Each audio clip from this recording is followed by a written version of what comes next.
อ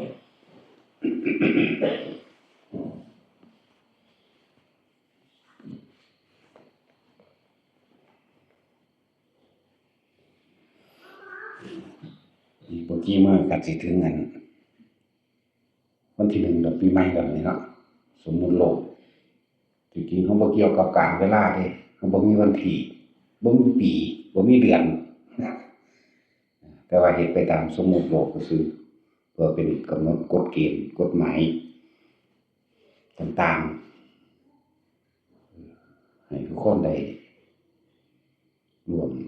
เฮ็ดผ้าป่าโบราณคือทุกวันที่1ของทุกปีมันก็เฮ็ดอยู่แล้วร้องกระชากความเคยชินในการไปเข้าดาวตีละครั้งยิงปืนเนาะในการจุดบังกะโพโป่งๆเป้งๆจักมันเป็นบุญเป็นกุศลมันทางใดแบบนั้นเนาะร้องกระชากตัวเองออกมาเพื่อให้เสียสละในการทำทานแล้วก็เป็นการรักษาประเพณีเก่าๆไว้นำมันสิบ่ตรงตามโบราณจริงๆมันก็มีเข้าโครงหรือมูลเหตุมาจากโบราณแต่บ่แม่นว่าเป็นประเพณีแบบยิ่งใหญ่บักหลายๆแบบนี้เด้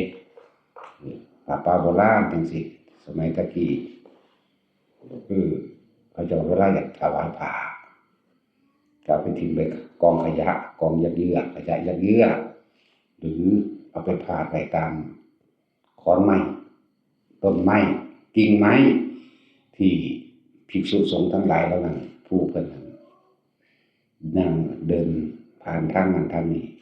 เขาจะก็ไปวางไว้เขาจะก็อธิษฐานในการอุทิศบุญส่งผลบุญคุณท่านนั้นนี้ให้ครับจากของเขาเจ้าแล้วก็จะกระหลีกออกไปสงฆ์นั้นบ่ได้เฉพาะเจ้าจงว่าองค์นั้นองค์นี้เดินทางผ่านไปปุ๊บผู้เพิ่นปรารถนาที่จะเอาเพิ่นก็บรรสุเอา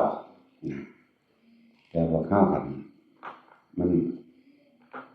มันหาแบบนั้นยากซุมื้อนี้มันก็บ่อึดผาแล้วล่ะเนาะมันบ่อึดผาแล้วอีกอย่างนึงก็คือฉีกประเภทนี้ออกในลักษณะว่าถ้าสิเฮ็ดผ้าป่าก็ต้องมีประธานเห็นบ่ล่ะมีประธานพิมพ์ซองแล่นหาประธานรองประธานแต่ส่วนมากก็พากันเน้นไปแต่เรื่องเงินเห็นบ่ซุมื้อนี้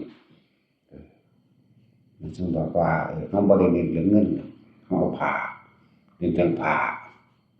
บ่ว่าสิเป็นกฐินบ่ว่าสิเป็นผ้าป่าจังว่าให้ทุกคนเป็นผู้นำตัวเองเฮาต้องเป็นผู้นำตัวเองบ่แม่นว่ารอให้ผู้อื่นมาเป็นผู้นำเฮ็ดหยังก็ให้เฮ็ดด้วยตนเอง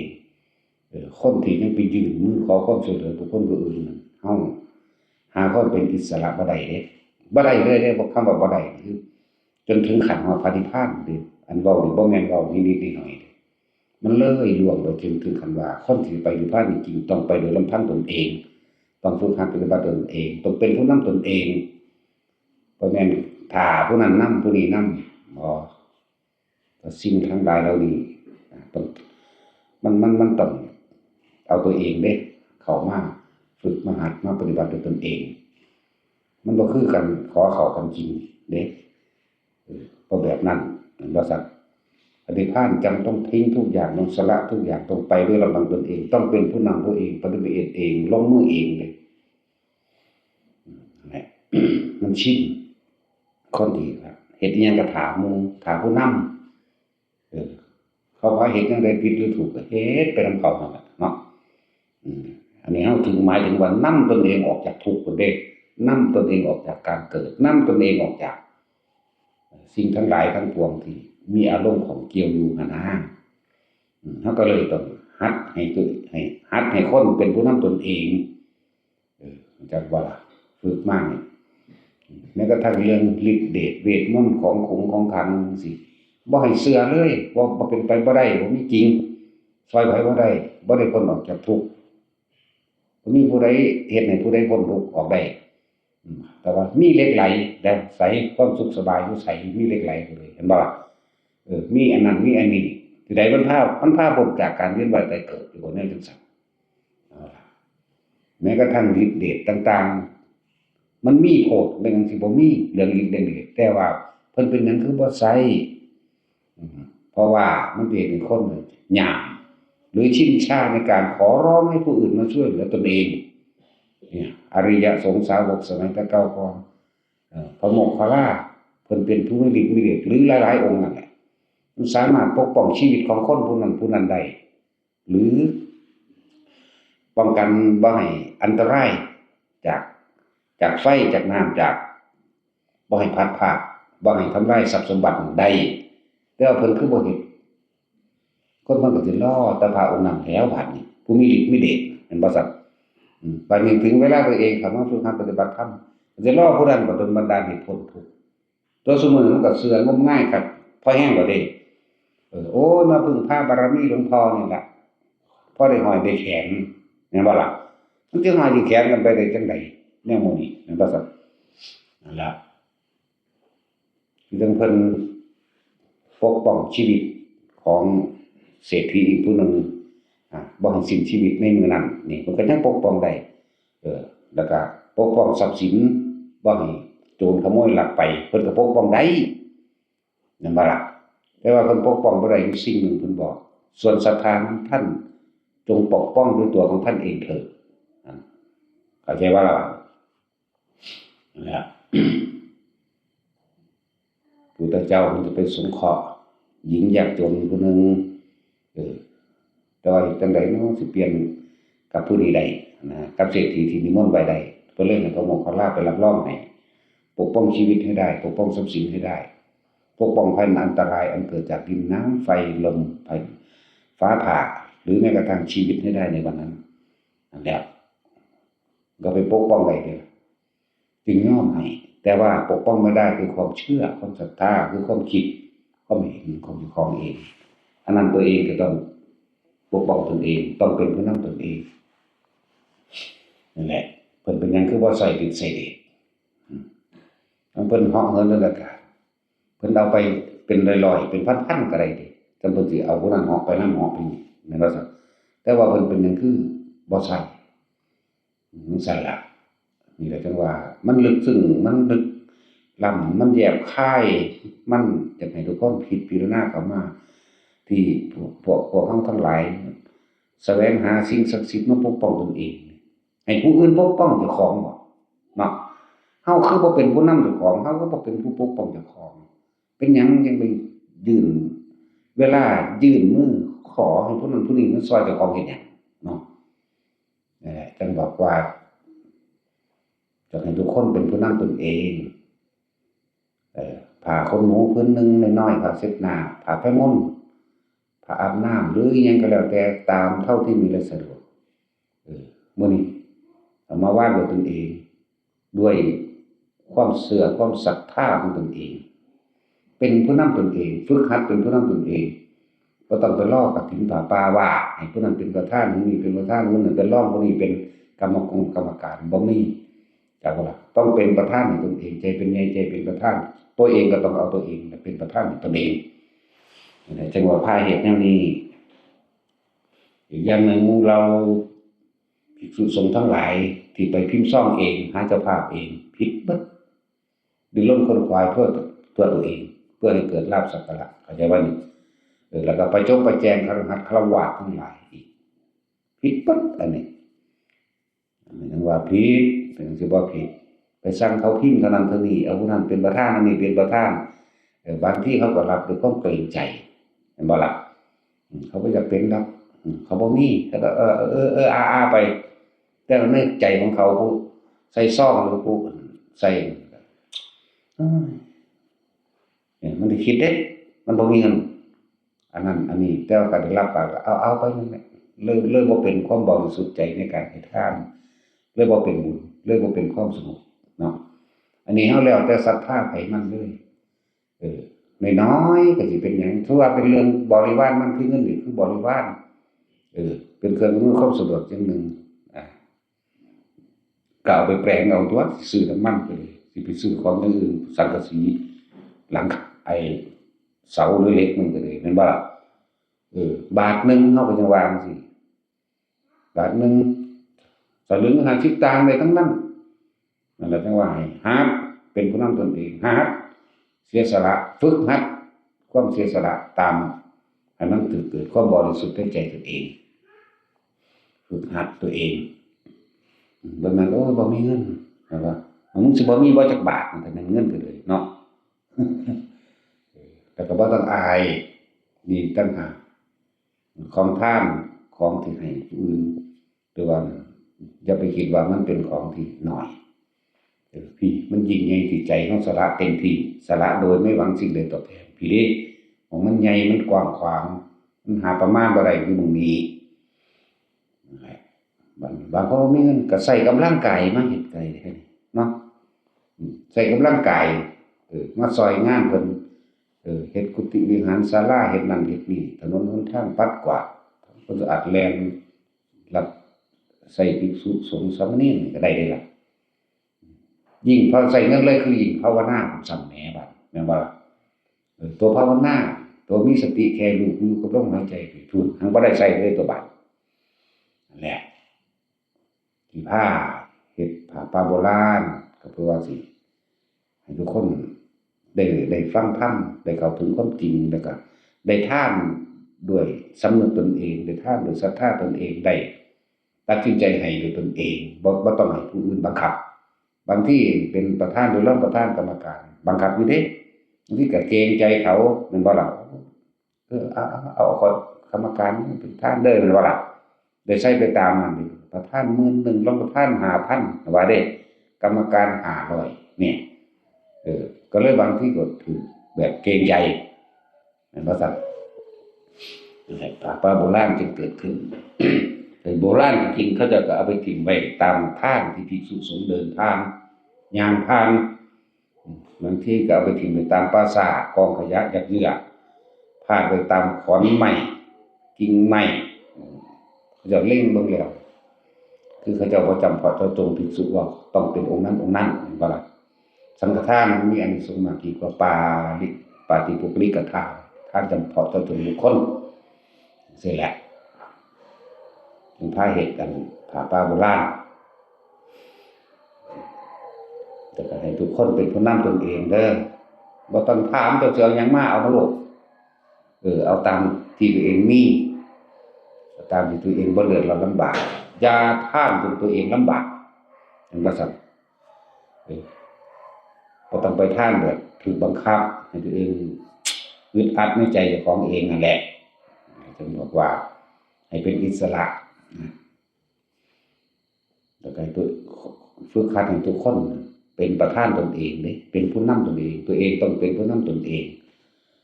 ตราบใดที่เขายังไปขอยื่นมือขอความช่วยเหลือจากผู้อื่นให้ตัวเองผ่านพ้น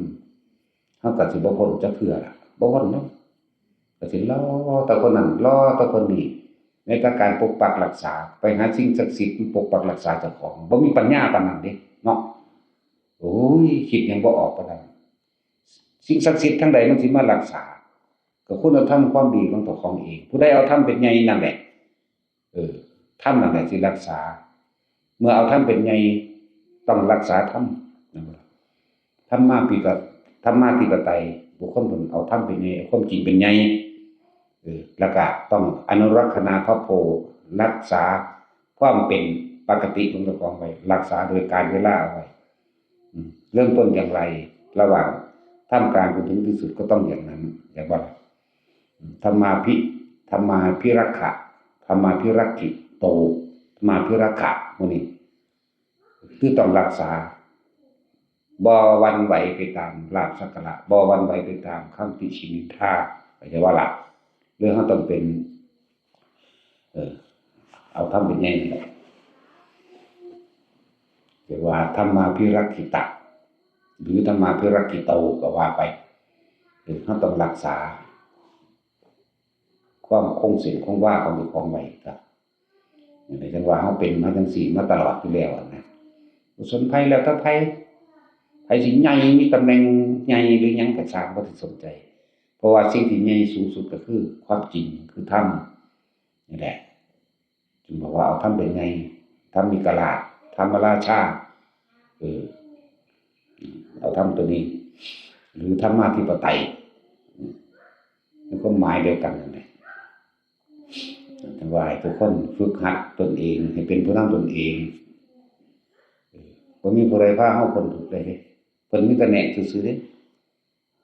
เฮาต้องพาตัวเองนำตนเองต้องสิไปหาสิ่งศักดิ์สิทธิ์ทั้งใดมารักษาเจ้าของเนาะทำบุญทำทานอิหยังก็เอาแล้วรักษาเด้อบุญรักษาเทวดาคุ้มครองบางคนก็ว่าผู้ขาบ่เคยขอหยังเด้แต่เฮาว่าเอ้าอย่าผู้ขาเจ็บไข้ได้ป่วยเด้อนี่คือมีอยู่เอาขออยู่นั่นแน่นั่นแหละมันบ่ยอมรับเรียกว่าล่ะมันสิไปฟังธรรมพระพุทธเจ้าเข้าใจได้จังได๋แนวมื้อนี้น้อยๆก็บ่ให้นำเข้ามานะในโลกนี้หรือโลกใดก็ช่างไม่มีสิ่งใดรักษาเราได้เท่ากับการกระทำของเราเองอันเป็นธรรมแล้วก็คุณธรรมเฮานั่นแหละที่ว่าบุคคลที่มีเทวดาหุ้มล้อมอยู่หลายๆเพราะเขาเจ้ากระทำบุญของเขาเจ้าเองเพราะเขาเจ้าเคยช่วยเหลือเขาไว้นั่นเอิ้นว่าให้ทานชีวิตผู้นั้นหรือให้ทานชีวิตสัตว์หรือให้ทานวัตถุสิ่งของใดก็ตามนะแล้วเขาเจ้าอุทิศผลทานบุญกุศลกรรมดีเขาเจ้าไปสิ่งทั้งหลายเหล่านั้นเลย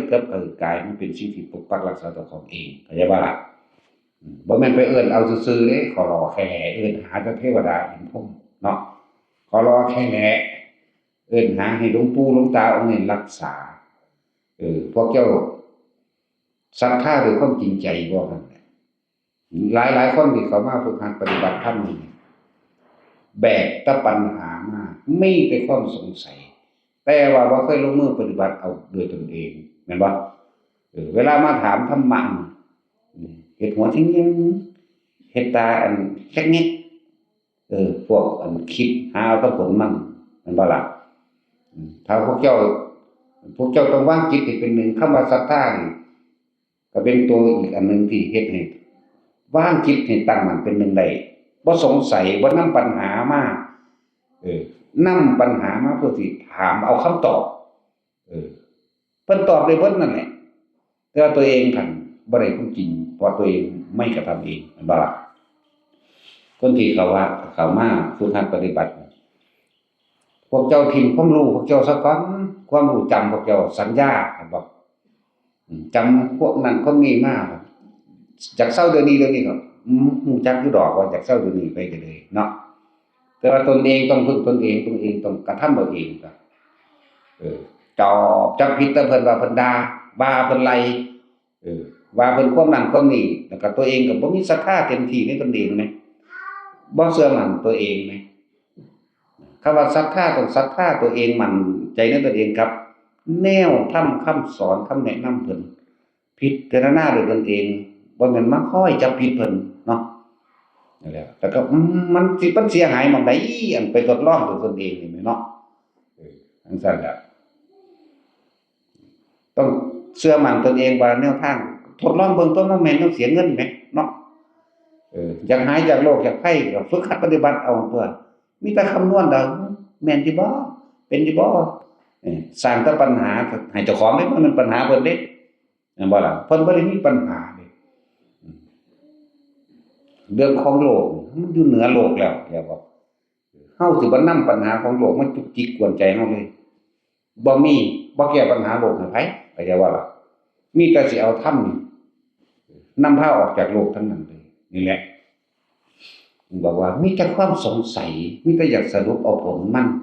ละความเห็นก็บ่เป็นเนาะ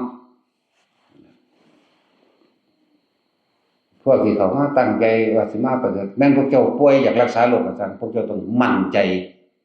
เห็นบ่ล่ะมั่นใจในตนเองนั่นแหละเพิ่นสิโกหกหลอกลวงบ่หลอกลวงก็ต้องฝึกเอาซะก่อนตัวบ่ล่ะนั่นแหละผู้ใดที่มีศรัทธาแท้ๆนี่จิตมันเลยตั้งมั่นมันเลยเป็นหนึ่งเหมือนกับเขาเวลาเกิดอันตรายนี่เขามีความศรัทธาเชื่อมั่นในตัวเขาเองนึงเขาบ่สงสัยอีหยังนี่มันพอแม้นสิศรัทธาแบบใดก็จังแต่ว่าเขาบ่สงสัยเวลาเกิดอุบัติเหตุหลวงพ่อช่วยด้วยช่วยลูกด้วย เขาเห็นเมตตาของเขาเองพอเขาศรัทธาของเขาได้ไงว่าเป็นหลวงพ่อไปเบรกรถไว้พอดีก็ล้อรถกับคนตุติกันเลยจังซี่เป็นหลวงพ่อไปเบรกไว้เขาก็นอนอยู่ตีนล้อรถมันเป็นหยังที่หยุดกระทันหันได้เพราะจิตของเขาตั้งมั่นเข้าใจบ่นี่เขาตั้งมั่นของเขาเองพอเขาเชื่อมั่นเขาเคารพเขานับถือเขาก็นึกถึงโดยความเคารพนับถือมันที่จริงแล้วมันบ่แม่นฤทธิ์เดชหลวงพ่อได้บาดเข้าใจบ่ล่ะมันเป็นฤทธิ์เป็นเดชเป็นกำลังจิตของคนผู้นั้นเองเลยมันบ่แม่นกำลังของหลวงพ่อแต่ว่ามีเครื่องนำเพื่อให้จิตตั้งมั่นคือพวกเฮามีคำบริกรรมนั่นแหละจิตมีที่เกาะเข้าใจบ่นี่มีที่เกาะมีที่คิดถึงเป็นที่บ่ไปทำลายไผอย่างแล้ว หลายคนโพดที่เขาเป็นมาแบบนั้นสภาวะปรากฏการณ์กระทันหันเหตุการณ์เฉพาะหน้ามันคิดยังบ่ออกอย่างนึงแต่ละมื้อแต่ละเว้นมันคิดถึงหลวงพ่อมั่งเป็นบางครั้งบางคราวแม่นสิบ่แชร์ทั้งวันเห็นบ่แต่ว่าก็ด้วยความเคารพนับถือด้วยความเคารพรักจังซี่เกิดเหตุการณ์ปุ๊บก็คิดฮอดแต่หลวงพ่อจิตมันก็ร่วมคือมันบ่ไปฟุ้งซ่านเพ้อเจ้อไปทางใหม่เอาหลวงพ่อเป็นที่ตั้งเหมือนคำบริกรรมเหมือนกับเขาเจ้าว่าให้พึ่งเอาพระพุทธพระธรรมพระสงฆ์เด้อเห็นบ่ซั่นพากันว่าอยู่ไหมพุทธังธัมมังสังฆังสรณังคัจฉามิพากันว่ากับพระสงฆ์องค์ใดองค์หนึ่งที่เคารพนับถือก็ได้ตัวเห็นบ่ล่ะเพื่อทำให้จิตเป็นหนึ่งคิดถึงผู้เดียวนะครับหลายอย่างที่เว้านิทานต่างๆให้ฟังคือกษัตริย์พระราชาในสมัยก่อนขี้เหล้าเมายามันเอาผ้ามาห่มแล้วไปหาขอทานเพิ่นเข้าใจว่าเป็นพระอรหันต์แม่นว่าซั่นเพิ่นก็ใส่บาตรซุมื้อเพิ่นก็ระลึกนึกถึงซุมื้อว่าผู้นั้นน่ะเป็นที่พึ่งของเพิ่นบ่ฮู้หรอกว่าผู้นั้นสิเป็นของจริงหรือของปลอมแล้วแต่ละมื้อแต่ละเว้นเพิ่นก็นึกถึงหลายเวลาเด้ตอนกลางคืนเพิ่นสิเตรียมของใส่บาตรไว้แล้วเห็นบ่ล่ะนี่เพิ่นเตรียมของใส่บาตรไว้แล้วเพิ่นก็จำภาพจำรูปหน้าพระองค์นั้นเอาไว้แต่ว่าบ่แม่นพระคนผู้นั้นเป็นขี้เหล้าเมายาถึงเวลายามเช้ามามันก็เอาผ้าเหลืองมาคลุมหัวมันคลุมโตมันเองก็ไปหาบิณฑบาตขอทานเห็นบ่ล่ะกษัตริย์ต้องใส่บาตรทุกมื้อใส่ไปแล้วก็ยังเตรียมไว้อีกพรุ่งนี้เราจะเอาอะไรให้หมู่เสนาบดีให้พวกข้าทาสบริวารเตรียมนี่ไว้ใส่พรุ่งนี้เด้อแน่เห็นบ่เขาคิดถึงขนาดนั้นแหละบัดนี้ตั้งให้เสนาบดีอมาตย์ผู้ใกล้ชิดไปนำเบิ่งดูเพิ่นเป็นอยู่แนวใดเพิ่นกินแนวใดบ่ได้สงสัยเด้ว่าเป็นอรหันต์บ่เป็นอรหันต์เพราะว่าเพิ่นเข้าใจเต็มที่ของเพิ่นแล้วว่าเป็นอรหันต์เข้าใจว่าล่ะเพิ่นบ่ได้สงสัยไปเบิ่งดูพระพุทธเจ้าองค์นั้นหลังจากที่เฮาใส่บาตรให้ทานไปแล้วเพิ่นไปมีความเป็นอยู่แบบใดมีที่พักแบบใดลำบากบ่พุ่นเขาเจ้าคิดดีเห็นบ่ล่ะนั่นล่ะ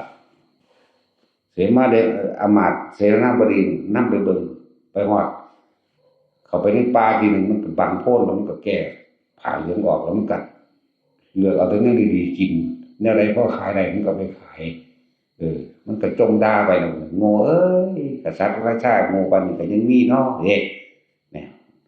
ท่านเสนาอมาตย์บดีผู้นี้ก็รู้จักแล้วแต่ว่าก็บ่กล้าปากบ่กล้าบอกยันพระราชาเสียใจยันกษัตริย์เสียใจเห็นบ่ล่ะเฮ็ดอยู่ซั่นแหละจนฮอดมื้อสิตายก็ยังฝากใส่บาตรอยู่เห็นบ่นี่จังซั่นตัวมื้อฮอดเพิ่นก็ระลึกนึกถึงพระองค์นั้นแหละเรื่องพระหรือบ่พระก็สั่งพระองค์นั้นแหละพนมมือขึ้นตายซ้ำพุ่นไปสวรรค์บักสูงพุ่นเด้บ่ได้ต่ำๆเด้นั่นหลังจากนั้นก็แต่งตั้งให้เสนาบดีอมาตย์ขึ้นเป็นกษัตริย์แทน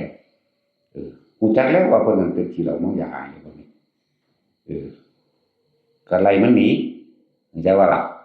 ไล่ขี้เหล้าเมายาพุ่นหนีพระปัจเจกแท้มาที่บัดนี้เรียกว่าพระปัจเจกอรหันต์แท้ๆมามาฮอดเพิ่นก็บิณฑบาตมาเดือดร้อนก็เพราะว่าด้วยความอยากรักษาประเพณีว่าก กษัตริย์ผู้นี้เคยพาทำบุญก็เลยทำตามประเพณีอย่าบ่ทำตามประเพณีได้บัดในใจนี่มันเชื่อมั่นตัวเองอยู่แล้วเพราะว่ามันเห็นแล้วคนนั้นมันเป็นคนขี้เหล้าเมายาเป็นคนที่ตัวหลอกต้มมันเชื่ออยู่แล้วแต่ว่าผู้ใหม่มาเนี่ยที่เป็นพระอรหันต์แท้ๆเป็นพระเจ้าก็ใช้บาตรก็ใช้ซุมื้อแหละใช้บาตรซุมื้อใช้มื้อใดก็บ่ได้คิดดอกบ่ได้คิดถึงว่าอันได้บำรุงพระอรหันต์แท้ๆได้บัดนี้เห็นบ่ล่ะเตรียมความไว้ใส่อีกมื้ออื่นนี่เด้อแต่ว่าความคิดไปทางใหม่บ่ได้เป็นห่วงในบุญกุศลบ่ได้เป็นห่วงพระองค์นั้นเข้าใจบ่ล่ะไม่เหมือนกษัตริย์องค์นั้นองค์ที่ตายไปก่อนนั่นแล้วต่อมาก็คือกันนั่นแหละก็เลยลองเบิ่งกันหน้าบัด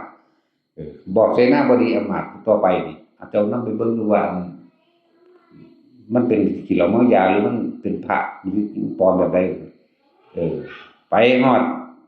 ในระหว่างป่าบางโพนใหม่อุ้มหนึ่งเหมือนกันนั่นแหละเพิ่นก็เหาะไปตามอากาศทางเสนาบดีผู้นี้ขนลุกขนพองอยู่เรื่องเก่าโมทนาสาธุนำนี่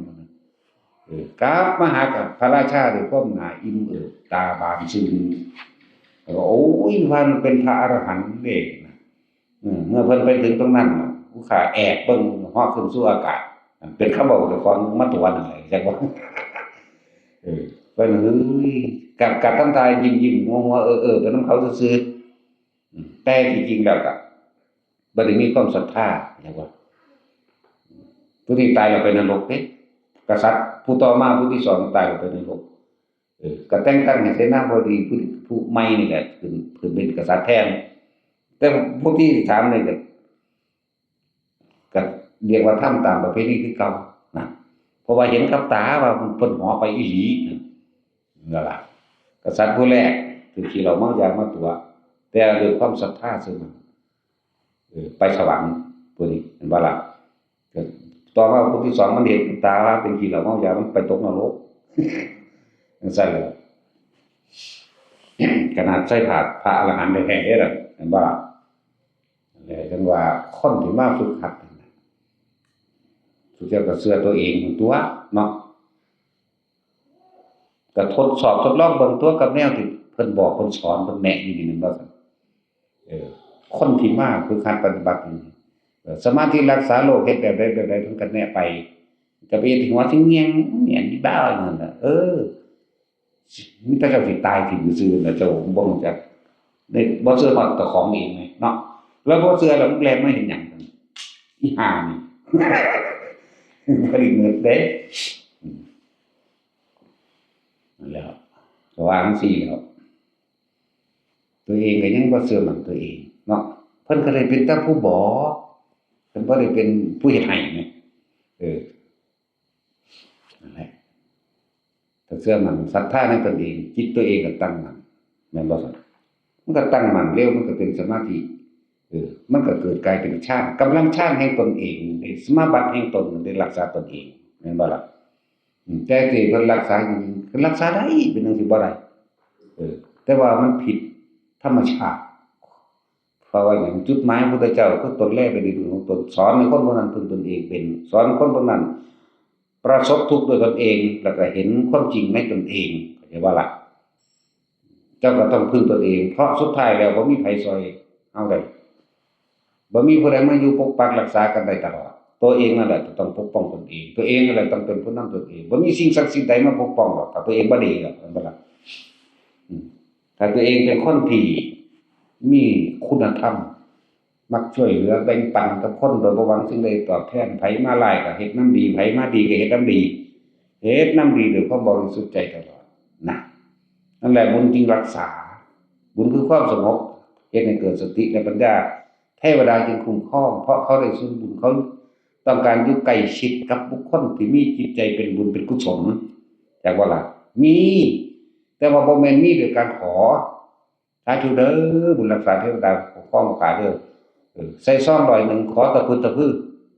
เห็นบ่ล่ะขอให้พ้นทุกข์พ้นยากให้ผู้ค้าถูกลอตเตอรี่แจ็คพอต130ล้าน150ล้านไล่ไปพุ่นเกิดสัตว์ใดให้ทุกข์แก่ยากให้ได้อยู่สวรรค์วิมาน เกิดมาให้เป็นกษัตริย์ให้เป็นผู้มีอำนาจเบิ่งมันสิไปได้อิหยังจังซั่นบัดนี้สิอุทิศบุญได้บัดนี้มันสิไปบ่แต่ของก็ไปแลกไปรับไปของไปฆ่าตัณหาตัวนั้นน่ะยางเหนียวตัวนั้นเห็นบ่ล่ะ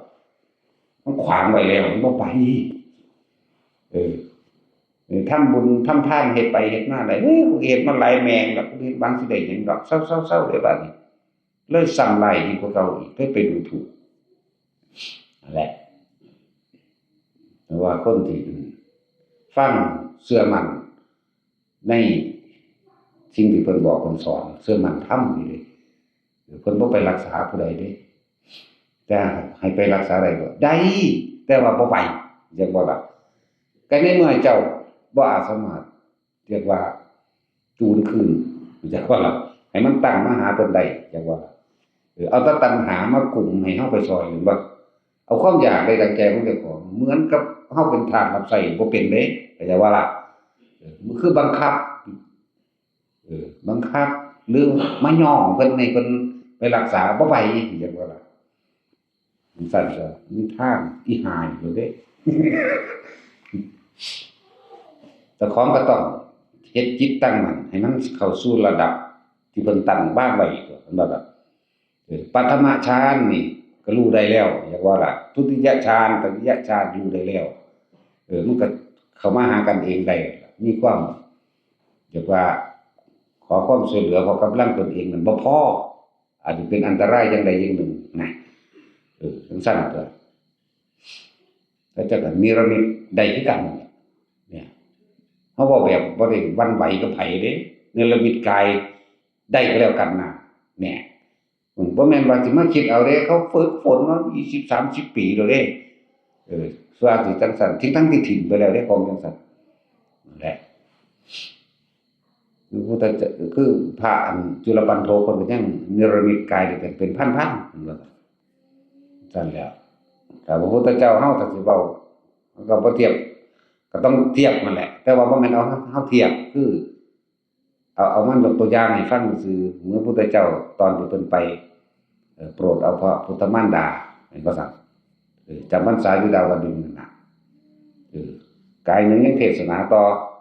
อีกกายหนึงไปบิณฑบาตตามทวีปต่างๆเข้าใจว่าล่ะจังซั่นตัวกายนี่ไปบิณฑบาตอุตรโกรุทวีปกายนี้ไปปุพเพวิหทวีปกายนี้ไปอมรโคยานทวีปนะอีกกายหนึงกันอยู่ที่สวรรค์เทศนาต่อกันเลยได้ต่อเนื่องกันได้บ่ได้ขาดคำบอกของพระพุทธเจ้าอย่างรวดเร็วดิแล้วพระอานนท์บอกก็ได้8คำพุทธเจ้าว่าได้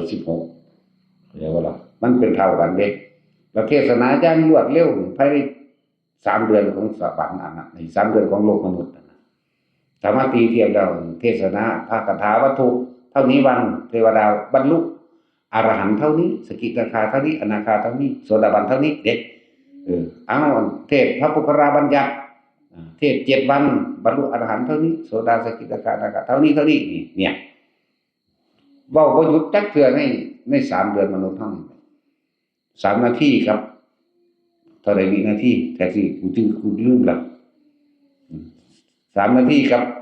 36วินาทีบ่กูก็จำบ่ได้คือกันกูบ่อยากจำกูจำได้แต่3นาที3เดือนแสดงว่าเดือนละนาทีเนาะเดือนละนาทีกลัวๆแล้วร่างกายนี้ไปบิณฑบาตไปซุมื้อเด้จังว่านี่คือเมตตาหาประมาณบ่ได้นี่ล่ะอัปปมาโนพุทโธเมตตาอันหาประมาณบ่ได้ของพระพุทธเจ้าเพราะว่าในโลกพวกนั้นบ่มีพระพุทธเจ้าอุบัติขึ้นแต่ว่าไปเฮ็ดเพื่อให้เขาเกิดความจำติดตาแล้วก็ดึงคนลงมาเกิดในโลกมนุษย์นี่ซะก่อนเป็นเบื้องต้นเข้าใจบ่ล่ะประเทศนาอยู่โลกของเขาการเกิดเป็นทุกข์ความแก่เป็นทุกข์ความเจ็บป่วยไม่สบายเป็นทุกข์เขาบ่ทุกข์เด้เขาบ่ได้เจ็บเขาบ่ปวดเขาบ่ป่วยเด้เขาบ่ได้มีโรคเด้พวกในทวีปต่างๆอันอื่นโลกต่างดาวโลกมนุษย์อื่นนั่นน่ะเขาบ่เฒ่าเด้บัดอายุ200ปีจากมื้อนี้นั่นถึงเวลาแล้วเขาก็ฮู้จักว่าเอ้าสูบลงมาจักหน่อยแล้วตัวเห็นบ่ล่ะถึงเวลาตายแล้วตัวนึงเขาก็ไปนอนตายแล้วเด้พวกนี้จังซั่นแล้วสิเอาหยังไปสอนเรา มันบ่ได้แก่บ่ได้เก็บบ่ได้ป่วยบ่ได้แบบนั้นคือเขายอมรับแล้วแล้วก็ในโลกของเขาบ่ได้ฉกชิงวิ่งราวเขานะบ่มีการปล้นจี้ลักฆ่าข่มขืนบ่มีเด้มีผัวมีเมียเหมือนกันแล้วเขาก็คู่เดียวเลยแม่นบ่ล่ะตายก็ตายไล่ๆกันนั่นเด้เห็นบ่ล่ะเขาเจ้าบ่ได้แบบมนุษย์เด้บ่ได้มีการขีดตัวโกหกหลอกลวงบ่ได้ขีดสอตอแหลบ่ได้ทำร้ายใส่ร้ายผู้ใดเด้จังซั่นล่ะใน3โลกนั่นมีแต่โลกมนุษย์แหละสมบูรณ์พูนสุขเต็มรูปแบบเบิดทุกอย่างอนิจจังทุกขังอนัตตาอยู่ในนี้เบิดเขาอนิจจังกับอนัตตาอยู่แต่เขาบ่ทุกข์แล้วคนบ่ป่วยมันสิไปสอนว่าจังได๋ซั่นเนาะเขาบ่ปวดแขวคือเฮาเด้เห็นบ่ล่ะจังซั่นแหล้วเวลาเขาปวดท้องท้ายเขาปวดอยู่แค่ว่ารู้สึกได้ปุ๊บเขาก็บ่ได้มีส่วงอีกเป็นนั่งย่อนๆลงหันแผ่นดินแวกออกพอตะทายจนแบบปุ๊บมันก็หุบเอาคือเก่านี่มันเป็นจังซี่เด้ของเขาเขาก็มีแต่ผู้คนผิวพรรณสวยงามนี่รูปร่างหน้าตางามสมบูรณ์เบิดสิไปว่าจังได๋เขาบ่เฒ่าเขาบ่ป่วยเขาบ่ได้ปล้นจี้ฆ่าข่มขืนเขาบ่กินเหล้าเมายาเขาบริสุทธิ์บ่ได้ในศีล5จังบัดนี้แล้วพวกเฮามันมุนเบิดฆ่าคนตายคักๆก็ยังชนะได้นี่เนาะนั่นแล้วจังซั่นแล้วพูดถึงว่าการเนรมิตกายเพื่อไปโปรดสัตว์บ่แม่นแค่นั้นเด้พวกเฮาบ่เข้าใจพวกเฮาบ่รู้ซะด้วยซ้ำไอ้ที่ยิ่งกว่านั้นก็ไปอีกแสนโกฏโลกธาตุพุทธเจ้ากระจายแยกภาคเนรมิตกายออกแต่ละโลกเพื่อให้เกิดความสนเทศหรือจดจำติดใจเพื่อสิว่าห่าตั้งแต่ตายนี่มันมาเกิดสวรรค์ของโลกมนุษย์ก็จะว่านี่บ่ได้มันสวรรค์เขาก็มีสวรรค์เขาอย่างบ่นี่โอ้ยมันเป็นไอ้กินไตเรื่องนี้ว่าไปพูดแล้วสิเว้าพวกเจ้าฟังว่าเพราะสำนักแหละเนาะบ่เข้าใจกันดอก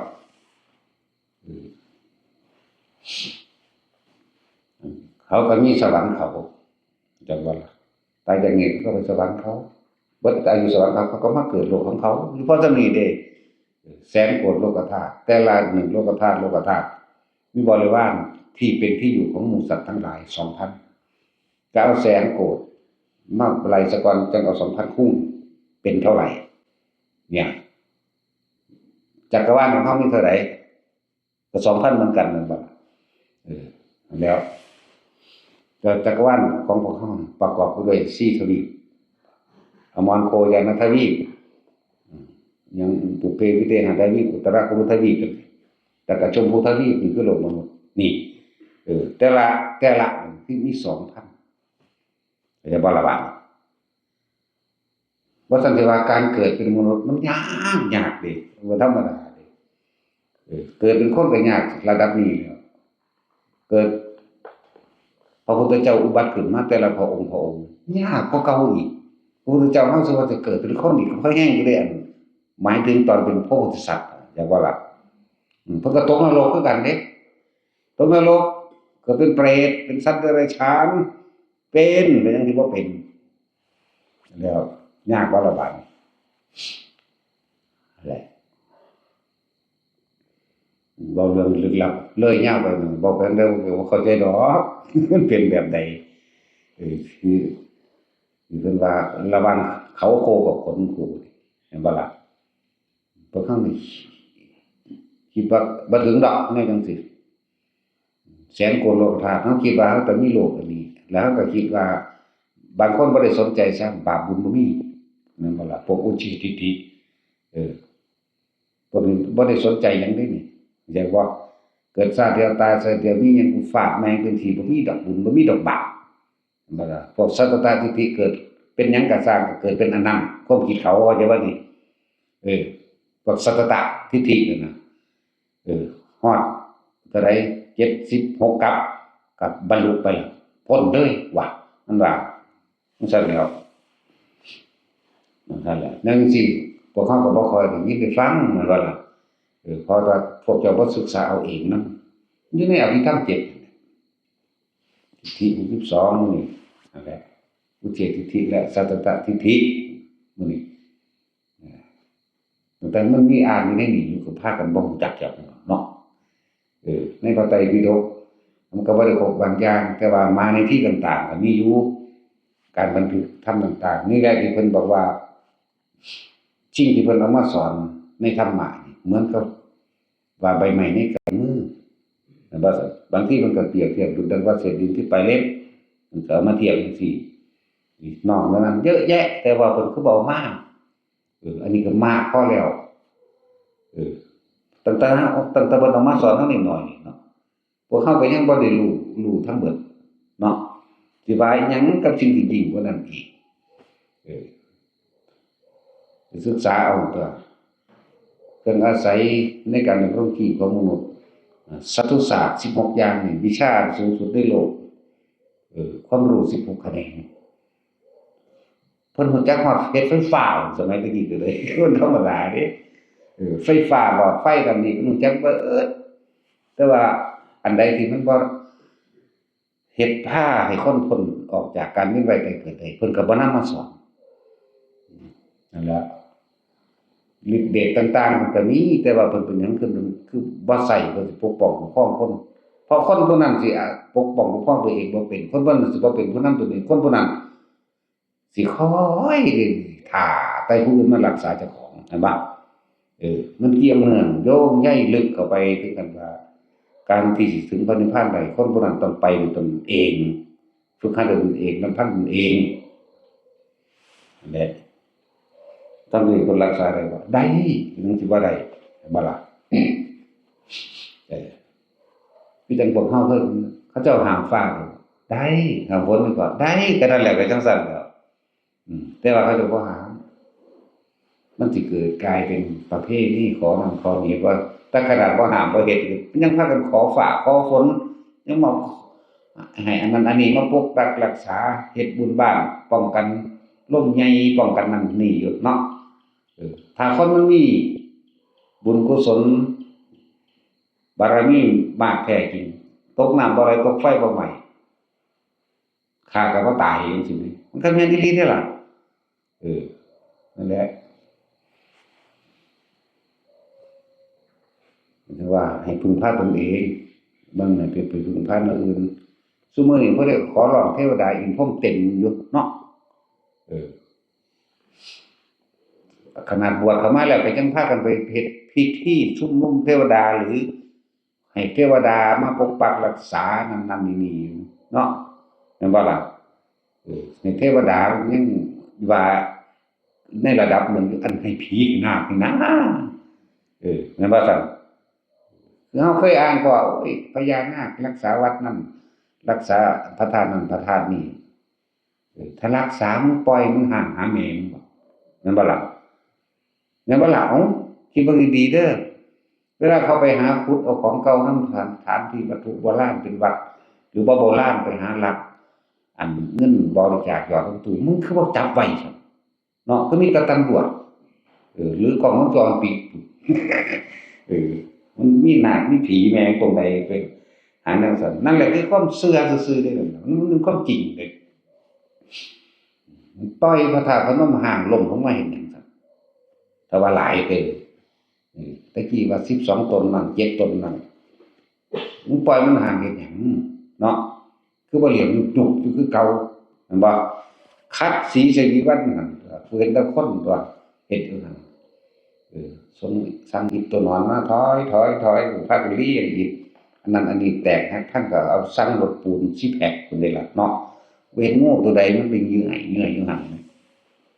แม่นบ่ล่ะหรือว่าผู้ใดเห็นเอ้าแม่นบ่ครับมีแต่แนวตัวตรงกันมันซั่นแหล้วคนก็เลยช่วยเหลือตัวเองบ่ได้ว่าถ้าเฮ็ดอิหยังก็สาธุเด้อ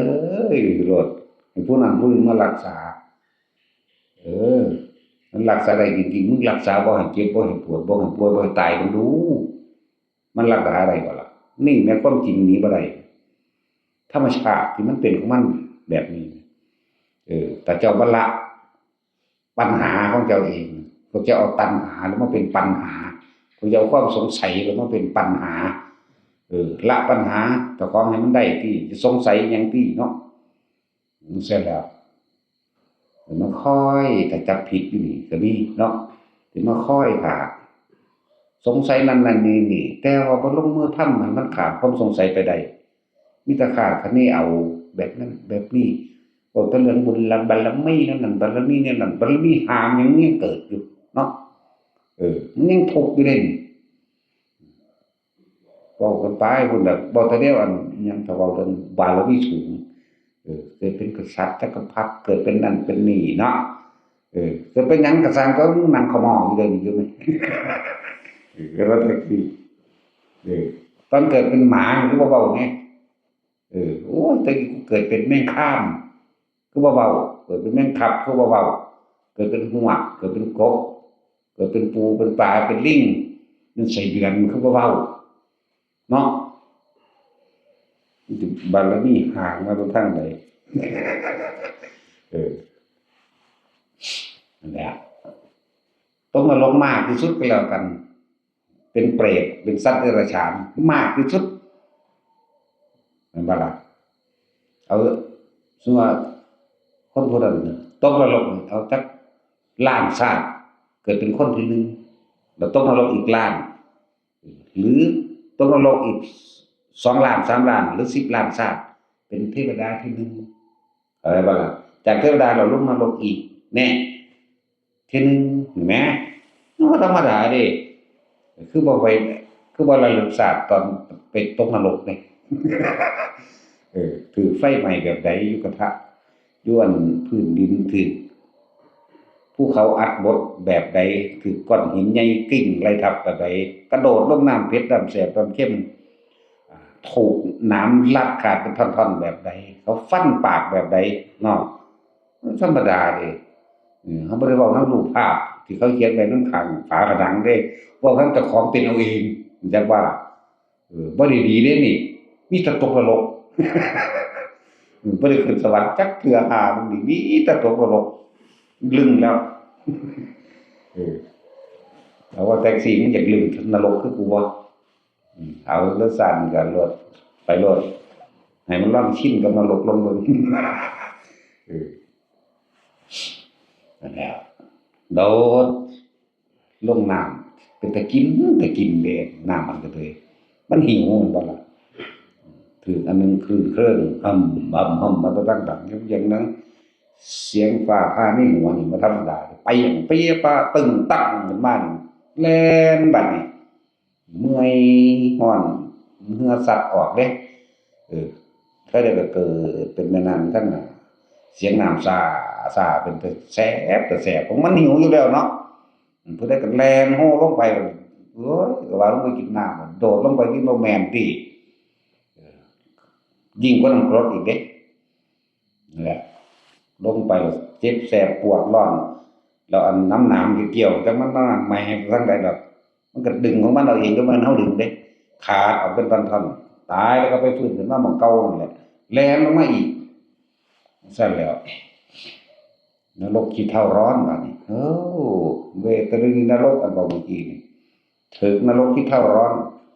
พวกเฮาเคยกี่กบกี่เขียดกี่ปลาแนวใดเอาละระวังก็แบบเดียวกันเลยกับเฮากี่หอยกี่ตั๊กแตนกี่ปลาดิบๆมื้อเอาลองเบิ่งเด้อผู้ใดบ่พ้นเสร็จไม่มีกี่เบิดก็เฮ็ดแบบโหดเหี้ยมเนาะเฮ็ดแบบทรมานหลายแบบเว้าเรื่องเจ้าของตกนรกเด้นี่บ่ได้เว้าเรื่องผู้อื่นเด้นี่เป็นมาเบิดเว้าเรื่องเบ็ดบักใหญ่เสียบนี่เสียบของกระดานแบบทอดออกตานี่ก็นับบ่ได้ก็แล้วกันตอนมันเป็นตายแล้วฟื้นตายแล้วเป็นอยู่หั่นแหละเจ็บปวดอยู่นั่นแหละแล้วก็นั่งกินไส้เดือนบัดนี้สิไส้เดือนนั่นเหนียวๆนั่นเด้มันบ่ได้อยากกินเด้ความจริงมันนั่งลงมันก็เกิดกลายเป็นกระโปบักใหญ่ตัวเห็นบ่ล่ะกระป๋องบักใหญ่บ่แม่นกระป๋องคือซุมื้อนี้เด้เป็นคือครกหินนี่นะเป็นปุ่มจับกินก คืนลงไปก็อุกกะอักกะอ้วนอยู่ในท้องเฮานี่แซ่ขึ้นหม่องกระดานหน้าผากระเบิดออกนี่จักโตได้นำบัดนี้เป็นล้านแต่ของก็เที่ยวเกิดเที่ยวตายเที่ยวตายเที่ยวเกิดอยู่นี่หั่นธรรมดาไส้เดือนบัดไส้เดือนใหญ่ก็กินเห็นว่าฮอดยามใส่เบ็ดกบพวกกันรู้จักใส่เบ็ดกบสิรู้จักเนาะไส้เดือนใหญ่เฮาตัดเป็นท่อนก็เป็นท่อนเอเล่เลยก็หอบกินธรรมดาซั่นแหละเขาก็เอาแต่ของไปตัดคือกันได้บัดนี้หากบ่มีผู้ตัดเด้มันตัดมันเป็นมีดใหญ่ตัดเอาเองตัดลงนำมานั่นล่ะแล้วก็เวลาอีกหนึ่งมันเป็นคือจังหินดำเต็มแบบกำแพงหินนั่นแหละเป็นห้องขังสี่เหลี่ยมแต่ว่าเป็นหินแท่งทึบโดยเฉพาะเนี่ยเพิ่นก็ทึบน้ำผุดมาแต่ไสพู้นแหล้วมันหนีตายบัดนี้ดันขึ้นน้ำก็เข้าดังอันนี้ก็หายใจเอาน้ำระเบิดตรงนี้ตายเที่ยวเป็นแล้วเป็นอีกธรรมดาบ่มันถือต้มเดือดๆอีกเด้ว่าฆ่าปลามาต้มจื้อได้ขนาดเลยอันไปเลยปลาเฮาก็ขังไว้5-6มื้อแล้วปลาเค็งหลายตัวเติบ7ตัวนี่ล่ะบัดนี้เอามันลงไปซะก่อนแล้วก็เอาหอมกับพวกลงไปตะไคร้ลงไปเอามาพริกโปงนั่นมันหิวไหมมันก็กินน่ะเนาะเอาน้ำใส่กระทะไว้เสียบปลั๊กไฟฟ้ามาคิดเบิ่งว่าน้ำค่อยๆร้อนนั่นแล้วมันตายดึงตากระสวดออกขาวๆหลอกๆเลยเฮ็ดเบิดเด้เว้าเรื่องเจ้าของตกนรกบ่ได้เว้าเรื่องอื่นบ่ได้เว้าเรื่องผู้อื่นเด้นี่บ่ได้มันไปเห็นมาแค่นั้นเด้เป็นมาแล้วอันเว้าเรื่องเทคโนโลยีจั่งซั้นครับนั่นแหละพิสูจน์เอาไผก็เลยเว้าเจ้าของเป็นเด้บ่สิเว้าเรื่องไปสวรรค์มึงบ่ไปจักเทื่อนี่นะก็เลยว่าอย่ามาพึ่งบารมีหลวงพ่อนี่เด้อบ่มีมีแต่กลายเป็นผีนรกรู้จักบ่ล่ะผีนรกนั่นแหละอยากให้ทุกคนฝึกหัดศึกษาด้วยตนเองเฮ็ดเอาเองชาติก่อนเฮ็ดกรรมใดไว้ก็บ่รู้ว่าคำว่าชาติก่อนบ่แม่นติดกันเด้อาจสิล้านชาติที่แล้วแสนชาติที่แล้วหมื่นหรือพันชาติที่แล้วหรือ7ชาติที่แล้ว8ชาติที่แล้วหรือชาติเมื่อกี้เพราะว่าการให้ผลของกรรมมันบ่แน่นอนเสมอไปแต่ก็เป็นตามความหนักความเบาของมันเด้แม่นบ่ล่ะคารุแปลว่ากรรมอันหนักอากินกรรมทำเป็นประจำมื้อนี้อาสนกรรมเวลามันมาให้ผลจังซี่บางทีแล้วตัดรอนชีวิตไปจังซี่ตัวเองเฮ็ดเองเด้ครับชาติก่อนทำกรรมใดไว้ชาตินี้รับผลกรรมนั้นชาตินี้ทำกรรมใดไว้ชาติหน้ารับผลกรรมนั้นเด้เอาเขาก็สิทำมันเฮ็ดหยังเนาะจิตเจตนาเป็นตัวกรรมตัดตรงที่ความคิดนี่ก็อย่าว่านี่จะคิดอิจฉาริษยาไผจะจักได้ของไผอย่าไปปล้นจี้ฆ่าไผอย่าไปทำร้ายเบียดเบียนผู้ใดเสียชีวิตทรัพย์สินอิหยังเถิดนี่หยุดตัวคิดนี่เด้ล่ะตัวที่หยุดมันได้ก็ดีนั่นแหละให้ตัวเองเป็นผู้นำตัวเองได้บัดตัวนี้บ่มีผู้ใดหยุดให้ไผได้เด้เนาะเห็นบ่บ่มีผู้ใดหยุดความคิดให้ไผได้เด้นี่เรียกว่ามันมาหม้องอัตตหิอัตโนนาโถตนแลเป็นที่พึ่งของตนแล้วแม่นบ่ซัดมันบ่ได้คืออดอยากขอกันได้เด้อดอยากบ่มีข้าวกินขอแหน่ก็ให้ได้อยู่บ่มีเสื้อผ้าแหน่ได้อยู่ขอเงินก็ให้ได้อยู่แม่นบ่ซัดขอความเชื่อขอความเห็นให้บ่ได้ขอความคิดก็ให้บ่ได้แม่นบ่ล่ะ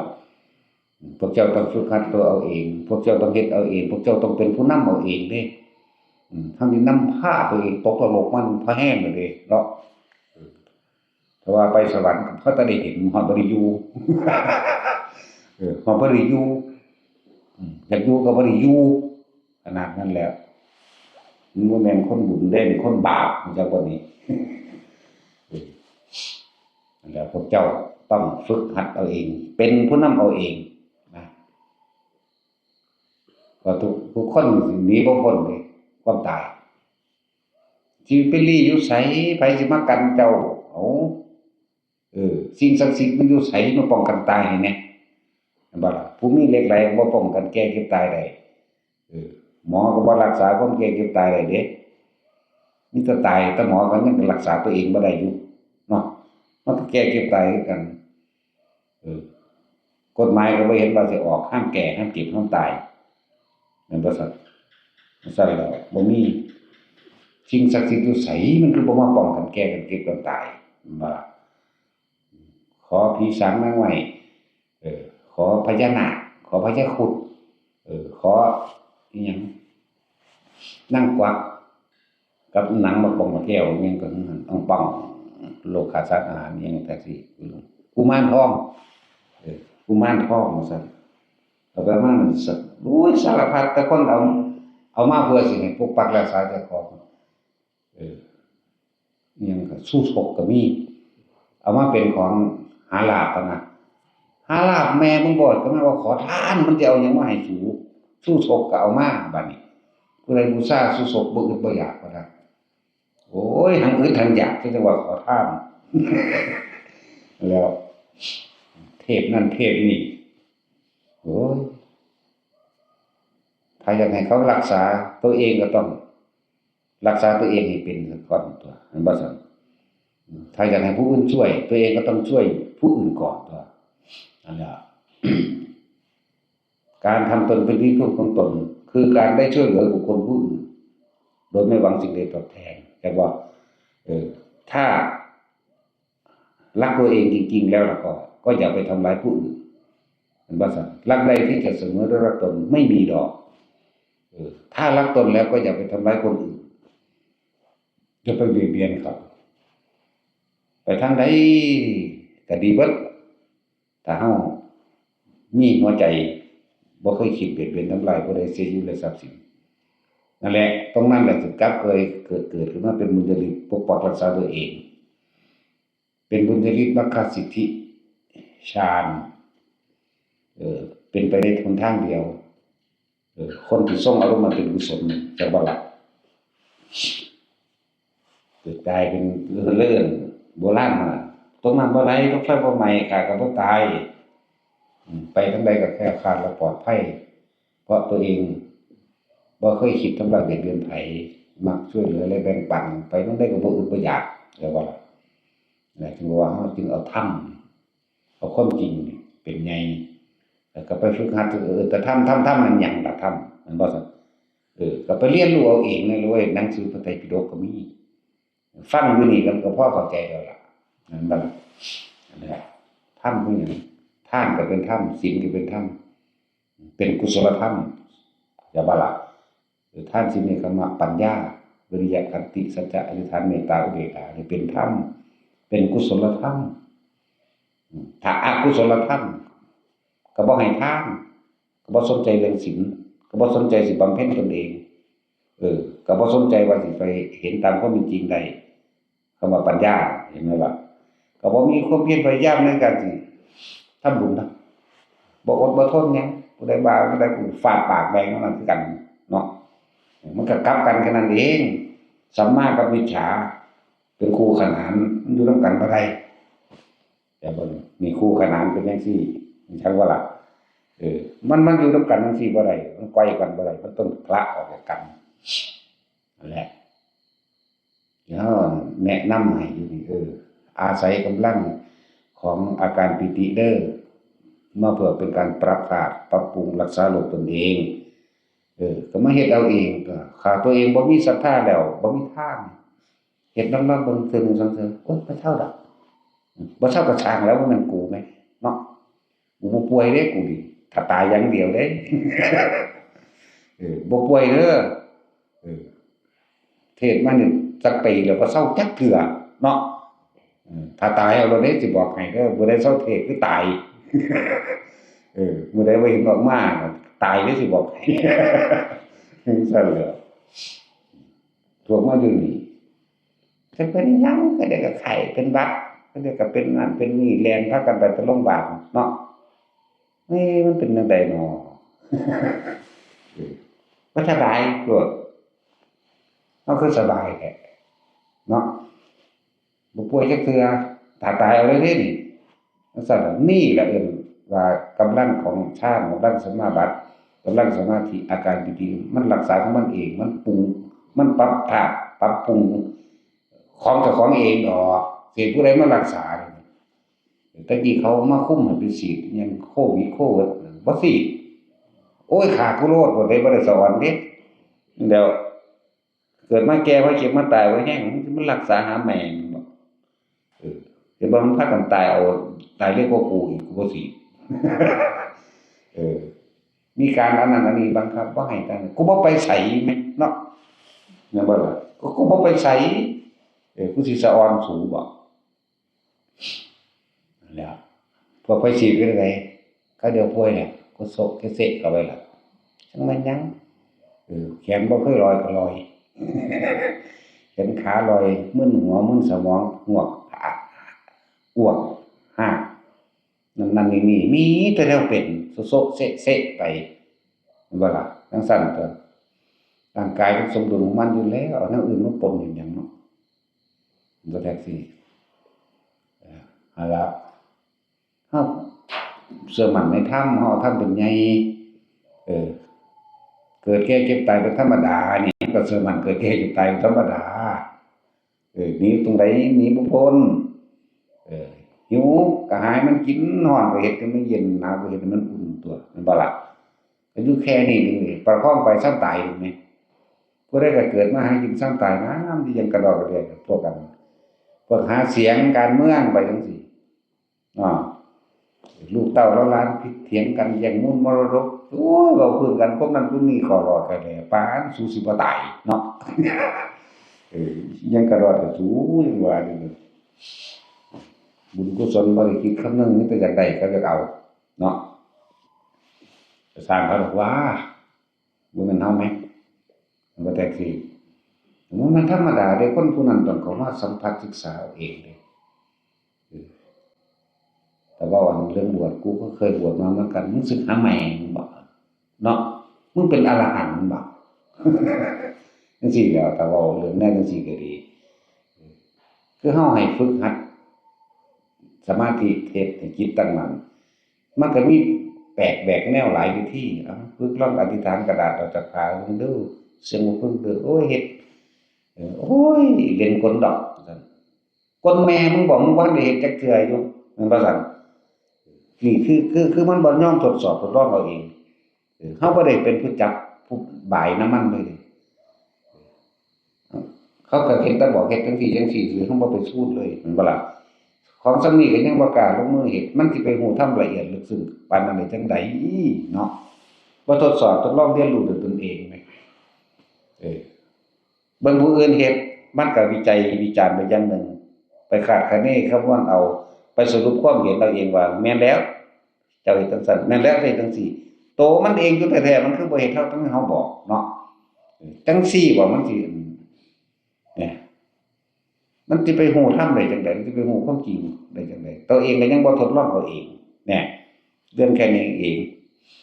บัดนี้ผู้เขาเป็นนี่มันก็รู้ในตัวเขาเองเลยเบิดโอ้แปลกประหลาดเว้ยนะแล้วถ้าเฮาผิดแพงแปลงยอดมันมาให้เด้หาวิธีลัดมาให้เด้เขาบ่ได้เฮ็ดจังซี่เด้ตะกี้ผู้ก็เฮ็ดลงว่าผู้สาวบ่ได้มักเขามันเด้เนาะตั้งแต่กี้เขียนชื่อผู้สาวใส่ก็เฮ็ดทั้งไปเบิ่งนำเขาเป็น10คนเขียนชื่ออีนั่นอีขาวอีแดงอีดำอีตู่เรียกว่าล่ะอีขาวอีแดงอีดำอีตู่อีเขียวอีเป็ดลุยถุงเขียนเอาไปเขาเขียนแล้วก็พันแล้วก็เฮ็ดคือเฮาเฮ็ดนั่นแหละก็เฮาไปเรียนแบบเขาว่าเขาก็ครองคาถาสัสวัตถิโมใครคิดถึงข้าพเจ้าด้วยความจริงใจในขณะนี้เด้ก็ให้รายชื่อคนนั้นจงออกมาด้วยเถิดว่าเด้มันก็ออกไว้อีหลีเด้เบิ่ง2เทื่อซั่นปากนั้นเฮ็ดอีดีโอ้สู้ๆกูเด้เฮาก็มาพลิกแพลงแปลงใหม่ที่แรกก็เฮ็ดคือเขาก่อนโอ้แม่นอีหลีต่อมาก็มาเฮ็ดพวกภูมิมันอีกต่อมาก็บ่ผู้ใดตายแล้วไปใส่ต่อมาก็เฮ็ดสิ่งวัตถุสิ่งของปากกาปูใหญ่ขึ้นดอกเฮ็ดทดลองเบิ่งโอ้ด้วยตนเองว่าอัน ขอนแบบนี้มันยังออกได้กูออกมันก็ได้เอาแต่ของพันนี่ตัวเองตัวพันใส่ผ่านเอาแต่ของพันเดียวเองจะบอกว่าตัววิธีอะไรกันเลยทดสอบทดลองเล่นเบิ่งเอาไว้มันก็เป็นกำลังจิตกำลังชาติของเองเนี่ยเป็นกำลังใจของเองแต่ของพิสูจน์เอาเองรู้เอาเองเห็นเอาเองเป็นเอาเองจะอธิบายผู้ใดฟังเห็นหยังเห็นว่าล่ะหรืออาการปิติในองค์ฌานต่างๆที่เขานำมาใส่ปรับธาตุเจ้าของเองรักษาเจ้าของเองเผากรรมเจ้าของเองก็ว่ารักษาโรคเจ้าของเองก็ว่าเนี่ยก็ฝึกหัดเอาเองเลยอันนี้มาฟังแล้วก็คิดได้บ้างขาดกันเนี่ยบ่มีหนักว่าเด้แม่งสร้างแม่งเลยว่ากูป่วยยังเกิดได้กูถ้าตายก็โลดนั่นล่ะศึกษาเองของสิ่งทั้งหลายเหล่านี้มันเป็นของที่ต้องรู้โดยเฉพาะตัวเองเนาะตัวเองเฮ็ดเอาเองแล้วโอ๊ยบ่เชื่อดอกบ่เชื่อก็สร้างมึงแล้วมึงเฮ็ดเอาเองกูบ่ได้สู้บ่ได้บายมึงแหมเนาะบ่เชื่อกูก็สิเงินมึงแน่แล้วเนาะมึงเชื่อหรือบ่เชื่อแท็กซี่ก็มึงเฮ็ดแล้วเองเชื่อบ่เชื่อก็สร้างหัวมึงนี่ซั่นแล้วมึงเฮ็ดอันนั้นอันนี้ออกบ่เชื่อก็สร้างแต่มึงเฮ็ดเอาเองแหมเนาะนี่แล้วก็ต้องจังซี่ตัวของตรงนี้คือเอาก้อนหินคือเบิ่งพลังจิตเจ้าของเองว่าจิตเฮามีกำลังมากน้อยเพียงใดสามารถอธิษฐานให้ก้อนหินนั้นมีฤทธิ์มีเดชสามารถที่จะเฮ็ดเคลื่อนที่เคลื่อนของแต่ของก็ไม่เฮ็ดเอาเองตัวขาเฮาเบิ่งผู้อื่นคือเฮาก็คำนวณไปได้บัดแม่นแล้วยับไปหน้ายับมาหลังแม่นบ่บัดเจ้าของเฮ็ดเองเด้บัดนี้อุ้ยเป็นไปได้จังไดว่ากูคืบเองแม่นบ่ล่ะซั่นล่ะคือผู้นี้หลายแบบ คืออาการปิติสั่นโยกนี่แต่เป็นผู้อื่นเบิ่งเฮาแม่นแล้วเฮ็ดเอาเองแม่นบ่ล่ะคือว่าเฮาสั่นเอาเองเฮาโยกเอาเองพอเจ้าของมาเฮ็ดแล้วก็เป็นที่น่าอัศจรรย์บ่ล่ะนั่นแล้วแล้วเหนือกว่านั้นไม่มีบ่น่ะอันแหละฝึกเอาตัวเพื่อให้เกิดจิตมีกำลังเมื่อมีกำลังแล้วมันก็สามารถประหัตประหารปัญหาได้ตัวมันจักว่าละตัณหาก็จะนำปัญหาอยากว่าเข้ามาสงสัยนั่นนี่สร้างแต่ปัญหาให้ตัวเองเนาะบ่แม่นปัญหาเพิ่นเด้บ่แม่นตัณหาเพิ่นเด้เพิ่นบอกซื่อๆเด้ได้บ่ได้ก็สร้างเด้เนาะสอนบ่ได้นรกสอนมันยากอีหยังนี่ก็สร้างซั่นเนาะกูมันตกนรกมาหลายเด้อพอกูสอนบ่ได้สิไปสวรรค์มันก็บ่ให้เข้าไปเข้าไปหลังใดก็บ่ให้เข้าอีแม่นี่เนาะนั่นแหละจังว่ามาฝึกมาหัดมาเฮ็ดเอาเองก็เอาตัวเองทะลุออกจากผาได้แล้วเอาเฮาก็บ่ได้คาดคิดได้อันเรื่องว่ามันทะลุออกจากห้องได้แต่ก็ละแท็กซี่กูก็เอาผ่าจังซี่ก็พันกูเองทั้งเหมือนมือพันจังซี่เด้โอ้ยสุก็มีปัญญาสมองยังสู้ได้เถาะเลยเฮ็ดจังได๋ก็เลยแต่ผู้อื่นมาพันได้จังได๋เจ้าของตัวบ่ใหญ่ปานนั้นเนาะก็เฮ็ดคืออันปากกาก็ได้ตัวนอนลงไปดึงผ้ามาทับเจ้าของก็ดึงส้นไว้ดีๆก็กิ้งทับไปตัวบัดนี้แต่ผู้ใดรู้จักวางจิตเป็นแล้วบ่ต้องว่าคาถาก็ได้เห็นบ่ล่ะตอนแรกมันบ่รู้จักว่าสิว่าหยังเป็นธรรมดาคนเฮาต้องจิตต้องมีเครื่องเกาะซะก่อนแต่เฮาก็เกาะสิ่งบ่ซั่นเพิ่นสิพากันบริกรรมพุทโธมั่งธัมโมมั่งสังโฆมั่งหรือแม้กระทั่งว่าการที่สิกล่าวอิหยังขึ้นซะก่อนต้องนะโม3จบก่อนต้องพุทธังธัมมังสังฆังก่อนนั่นว่าซั่นที่จริงบ่ว่าก็ได้แหมแม่นว่าล่ะบ่ว่าก็ได้เด้ล่ะซั่นแล้วแต่คำว่านะโมนี่เฮาจนว่าอยากลืมแต่ว่าเฮาว่านะไม้อื่นแทนคำไหว้พระของเฮาในประจำจิตอยู่แล้วก็นะมัตถุพุทธนังเด้ล่ะจังซี่เด้ไหว้พระก็ดีบ่ว่านะโมก็ได้ก็นะโมมันอยู่นี่อยู่แล้วจักว่าใจเจ้าของนั่นแหละทำความเคารพนอบน้อมพุทธเจ้าทุกพระองค์ทำความเคารพนอบน้อมก็เคารพนอบน้อมพุทธเจ้าองค์นั้นคำว่านะโมตัสสะภะคะวะโตอะระหะโตสัมมาสัมพุทธัสสะนี่เป็นบ่ล่ะแล้วก็แปลเอาตัวถึงถ้ามันเป็นแล้วน่ะมันง่ายๆเด้บัดนี้มันเป็นแล้วเด้มันง่ายแต่ว่าเป็นมันบ่ง่ายเด้สิไปว่าหยังกับคนเบิ่งซื่อๆบ่ทดลองเนาะเอาตัวเองออกจากผาได้แล้วก็ไปยืนพิงห้องซื่อ ประตูหน้าต่างล็อกไว้เข้าใจบ่เออวามไปไหนออกมาข้างนอกประตูได้เสยไว้แม่งว่าเดี๋ยวกูสิเข้าไปเอาของในห้องได้จังได๋ประตูมันล็อกจังซั่นแล้วงัดจนตัวบัด บัดจะเข้าไปมันเข้าไปบ่ได้นี่จักบ่เข้าไปคือเก่าเด้อตอนมันออกมานี่มันบ่ได้คิดหยังมันออกมาได้ออกจากห้องห้องล็อกไว้ปัดหน้าต่างก็ปิดเบิดเด้บัดนี้มันจะเข้าไปที่นี่เห็นบ่ความอยากเข้าใจบ่ความอยากน่ะเป็นปัญหากุมเข้าจังได๋ก็เข้าบ่ได้มื้อนี้กูห้ามคิดแบบใดวะนั่นเห็นบ่มันคาคิดอยู่นั่นกุมเฮ็ดอยู่หั่นก็บ่ไปโอ้ยอันนั้นอันนี้ก็สิเสียถึงเวลาไปหันไปนี่ก็แม่บัดใดนึงทีงัดหน้าต่างเติงเบิดฤทธิ์จักว่านั่นว่าแม่นฤทธิ์ดอกมันเป็นอิหยังที่ว่างๆมันจังออกมาแล้วก็ฝึกได้บัดนี้โอ้มันเป็นเราเองได้ตัวนี้ฝึกไปฝึกมาอยู่หั่นได้มั่งบ่ได้มั่งได้มั่งบ่ได้มั่งขึ้นไปโอ้มันเป็นแบบนี้เฮ็ดไปนั่นแหละแล้วกระทั่งเฮ็ดตัวลอยมันฝึกเอาตัวอยู่แนวนี้อยู่ในนี้มีแนวเล่นหลายก็ดอกแม่นบ่ล่ะฝึกตัวผ่าจนชำนาญจนทะลุออกจากห้องได้เดินผ่าต้นไม้ภูเขาได้ก็แน่หาวิธีแนวหมู่นี้มาสอนเขาเป็นแนวนี้ก็เอาแนวนี้ตัวมาบอกเนาะเฮาบ่เป็นเฮาสิเอาหยังมาบอกเขาเจ้าเป็นอย่างอื่นเขาเจ้าก็เอาแนวอื่นตัวมาบอกแม่นบ่ครับเขาเจ้าเก่งกสิณจังซี่เอาแม่สิบอกวิธีฝึกกสิณให้เจ้าไปต้องไปอยู่ป่าผู้เดียวอีกแม่นบ่ล่ะผู้ใดฝึกกสิณดินก็ไปหาดินสีอรุณจังดินสีอรุณบ่ดินแดงๆจักหน่อยนั่นแหละมาฉาผ้าพอดี1คืบกับ4ข้อมือเจ้าของเองตุลูดไป1คืบกับ4ข้อมือเจ้าของเองเฮ็ดเป็นดวงกสิณก็ไปนั่งอยู่ผู้เดียวบัดนี้หาตั้งหาโต๊ะมานั่งปัทวีกสินังปัทวีกสินังอยู่หั่นจนกว่าสิสำเร็จจำภาพไปซะก่อนหลับตาเห็นมื่นตาเห็นหลับตาเห็นมื่นตาได้เป็นเสมอกันแล้วทรงอารมณ์แซ่ไว้จิตแห่งว่าที่เป็นอุเบกขาดีๆแล้วมันก็จังสิเปลี่ยนเป็นภาพนั้นภาพนี้ได้จังสิเป็นประกายพุทธได้ก็บัดใช้เวลานานซั่นอันนี้เฮารักให้เด้นี่แม่นบ่ล่ะบอกตามตรงกสิณ10เฮาเป็นเบิดเข้าใจบ่ล่ะที่แรกนั่นน่ะที่เฮ็ดบ่ได้รู้ตัวเลยบ่จักหยังเลยนั่นน่ะกสิณน้ำนอนเมบอยู่ซ่านน้ำจังว่าอยู่น้ำเป็นคลื่นนั่นน่ะมันเป็นคือซ่านน้ำเลยไหลไปกลางน้ำเด้แต่ว่าตอนเฮาบ่ได้คิดหยังเฮาเป็นอารมณ์เป็นหนึ่งแล้วจิตเป็นหนึ่งแล้วเกิดกลายเป็นประกายพุทธจังบ่ล่ะหังบ่เป็นทรงบ่เป็นวงกลมแบบวิเคราะห์เด้นักแต่ว่าเป็นทรงกลมแล้วเปลี่ยนปุ๊บไปจะฮู้หยังเห็นหยังได้เบิดได้บัดนี้จังซั่นแหล้วแต่เฮาก็เอามาปรับเอาตัวเนาะ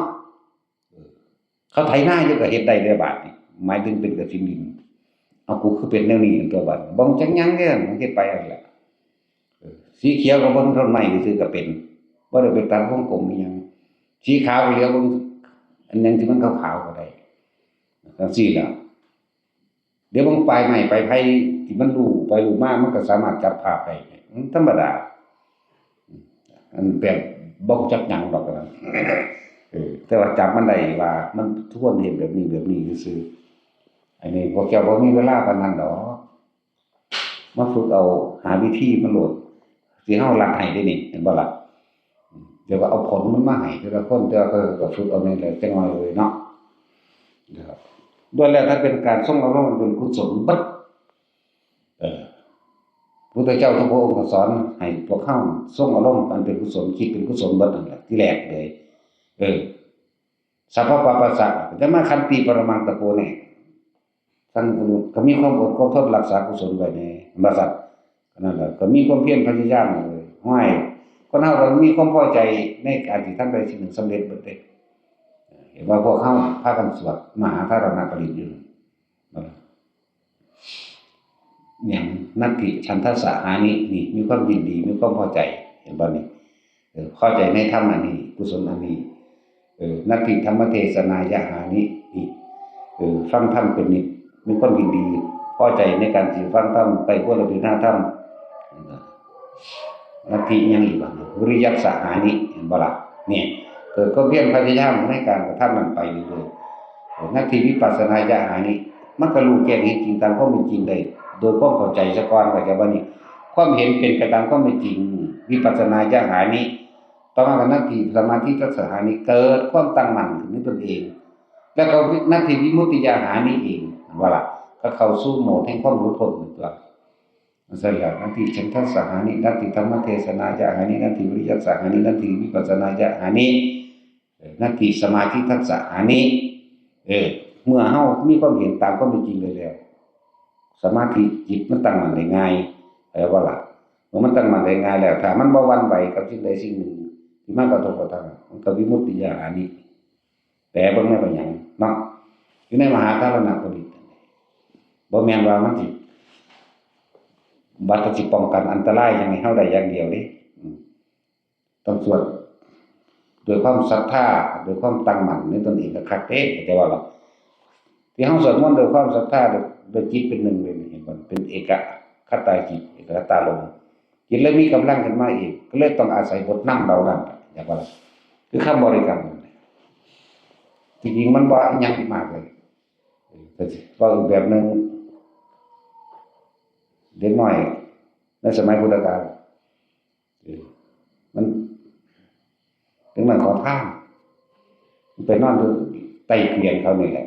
พอดีอยากสิมีปัญหามาหากินคนเนี่ยก็พอดีมันไปเห็นเด็กน้อยมันกำลังสิเดมือมันละเมอซื่อๆเด้นั่นเด็กน้อยมันละเมอมันเคยเข้าไปหาขอทานในวัดว่ามันเคยยินเขาเว้าคำนมัสการพระเจ้ามันเลยละเมอมันก็เลยว่านะโมพุทธัสสะซั่นอยากซุ่นพอจะตัดแตะขามันเท่านั้นฮ้อนวูบเลยแล้วมันละเมอเล่นขนาดละเมอเล่นนะโมพุทธัสสะก็ฟัง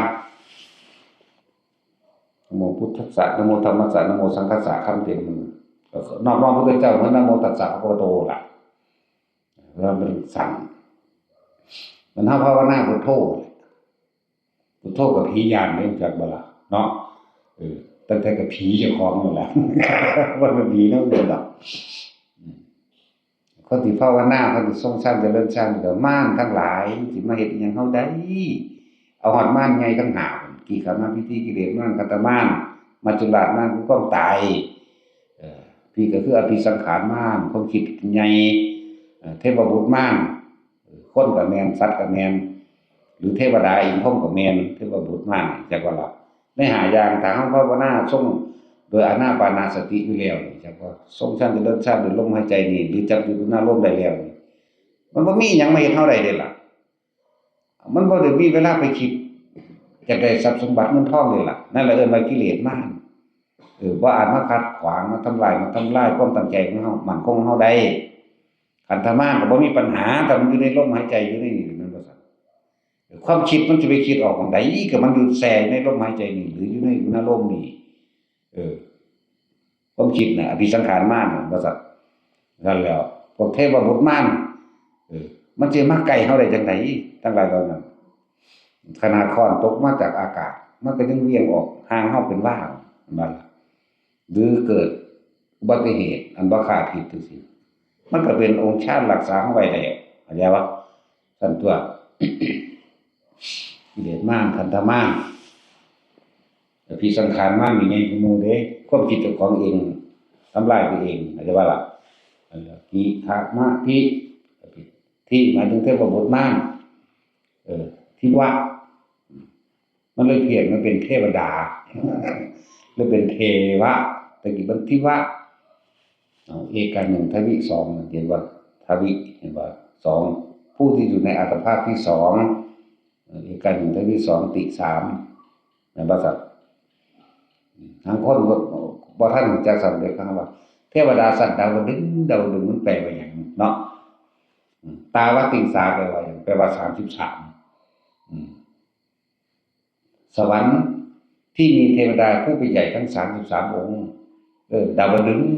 ตาวติงสาอย่าว่าล่ะซั่นตัวพูดมันมีเรื่องมากของเขามะคะมานกซื่อคือเฮานี่หรือสิเป็นกูบ่ล่ะเนาะแล้วกูบ่ค่อยไปสวรรค์ปานใดไปแต่นรก นั่นแหละผ้าหมู่สร้างคุณงามความดีนั่นล่ะผ้าหมู่ขุดสระผ้าหมู่สร้างถนนผ้าหมู่ปลูกผักปลูกหญ้าปลูกต้นหมอกต้นไม้ให้ทานซอยเหลือกิจการงานต่างๆอันเป็นสาธารณกุศลปะตายแล้วก็ไปเกิดอยู่สวรรค์มานพนั้นก็เลยเกิดกลายเป็นพระอินทร์จักว่าล่ะอายุมันยืนจังซั่นล่ะในหมู่อีก32คนก็เป็นใหญ่แต่ละแขนงแต่ละสาขาก็ว่าล่ะ32คนเมีย4พุ่นเด้ผู้นั้นก็เลยเนาะน้อยโพดบ่เอาเด้กูต้องมาเอาใหม่เนาะให้เขาอยู่หั่นล่ะเว้าตลกแต่จริงเด้จังซี่นะมึงอยากฮู้มึงก็เข้าชาน4ถอยลงมา3มึงก็ไปเบิ่งเอาตัวเนาะจะเป็นว่าแล้วซาเห็นแต่ยืมเติมนั่นแหละ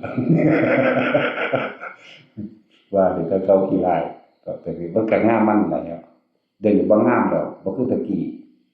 แต่กี้แม่นว่าแต่กี้โอ้ยคิดฮอดก็ยังฮ้นห้วยอยากไปหาแม่นว่าซั่น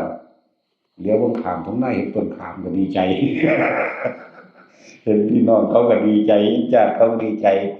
สิว่าหยังเห็นหมาเขาก็ดีใจเนาะบัดใดกันแล้วโอ้ยมันเป็นเรื่องว่าเนาะแม่นว่าซั่นแล้วบ่มีหยังที่ยังยืนดอกเนาะเป็นหยังใจเจ้าของเองยังบ่กี่ลังยังยืนแม่นว่าซั่นมันคือบ่เที่ยงแท้งามหรือเป็นสาวจังซั่นมันคือเฒ่าทั้งคนไปเลยเนาะบ่มีเกียงยังยืนจักอย่างลูกก็บ่กี่ลังยังยืนน้ำก็บ่กี่ลังยังยืนน้ำเอาไปคิดโลดก็ได้ความคิดของเฮาเองมันก็ยังสับปรับกับกรอบปิ้นไปปิ้นมาเนาะถ้าผู้ใดจับหลักมันได้เพียงแค่ว่าบ่เข้าบ่คนก็ไปยึดมันถือมันเด้เนาะรู้ซื่อๆอ้าวเป็นจังซั่นตัวความคิดก็บ่เป็นของเฮาแหมแน่นี่แหละจังว่าฝึกจนมันตั้งมั่นสักวันมันน่าสิเห็นดอกเห็นความคิดเจ้าของนั่นแหละตัวสุดยอดมันก็ตัวคิดนี่แหละอย่างเบิ่งตัวร่างกายมันง่ายๆนึงดอกเกิดมาตายแม่งเบิดแล้วไปก็เลยเผาทิ่มเนาะ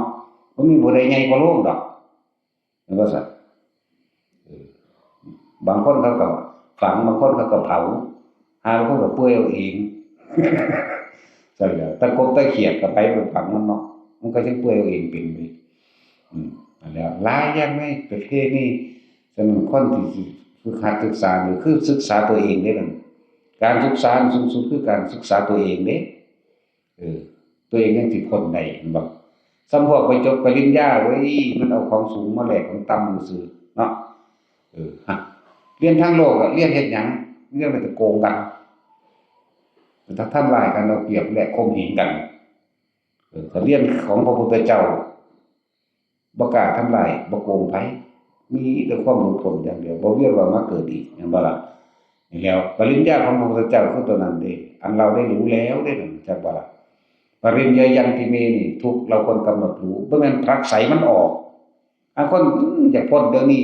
พ้น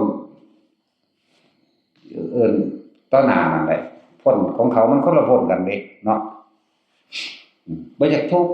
กูอยากดันออกตัดออกเรื่องนี้เรื่องผิดกันกูสั่งบ่ได้หนีออกจากมันแม่นบ่กำลังผิดเถียงกันสั่งอีนี่สั่งบักอันนี้หนีไกลๆมันกูคือสิพ้นเด้มันเป็นจังซี่เด้คนเพิ่นต้องให้กำหนดรู้ปริญญายันติเมเมื่อกำหนดรู้แล้วนี่โอ้แน่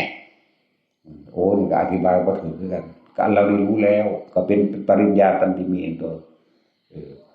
สำเร็จปริญญาเพราะฉะนั้นปริญญาคือซุมื้อนี้เด้เนาะเสียเงินอยู่ว่าซั่นเท่าใดบ่เหลวหาลางคนก็เรียนจบแล้วไม่ก็ตายหลายคนก็บ่ทำงานขี้คร้านสะเอะกะแดะงาน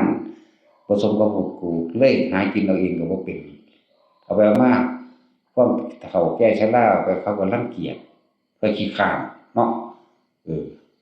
มันบ่สู้อันพวกเฮ็ดให้เฮ็ดนากินเองเป็นเด้อมันสิเก่งหาแม่งทางใดมันขี่เครื่องบินอยู่ก็กินข้าวคือเก่าตัวว่าซั่นถึงแต่นกมันบินอยู่เทิงฟ้าพญาอินทรีสุดท้ายก็ตกลงมาเป็นดินคือเก่าแม่นเนาะจะสะอ่อนอิหยังดอกแต่ไปได้เฮาปลูกข้าวกินเองได้ปลูกผักกาดกินได้ หาขัวหอยกินได้ใช่ว่าล่ะพวกนี้นี่แหละผมเอาตัวรอดได้เห็นบ่นำพวกเขามันเกิดในประเทศอันสมควรอันเป็นบุพเพจักตะปุญญาตาไปแห้งได้เฮ็ดบุญไว้ในการก่อนอยู่ในภาคอีสานหาอยู่หากินเองโดยลำพังตนเองเก่งเลยคนอีสานเห็นบ่นักรบก็มีแต่นักรบเขาหิวได้บ่เห็นว่าเขายิงกันทีละเต็มเกิบจังซั่นล่ะมากที่สุดนะว่าเอาแล้วมันบุญหลายแล้วล่ะพวกเฮานั่นน่ะแต่ว่าต้องต่อบุญอยู่ในแผ่นดินอันสงบสุขจากว่านี่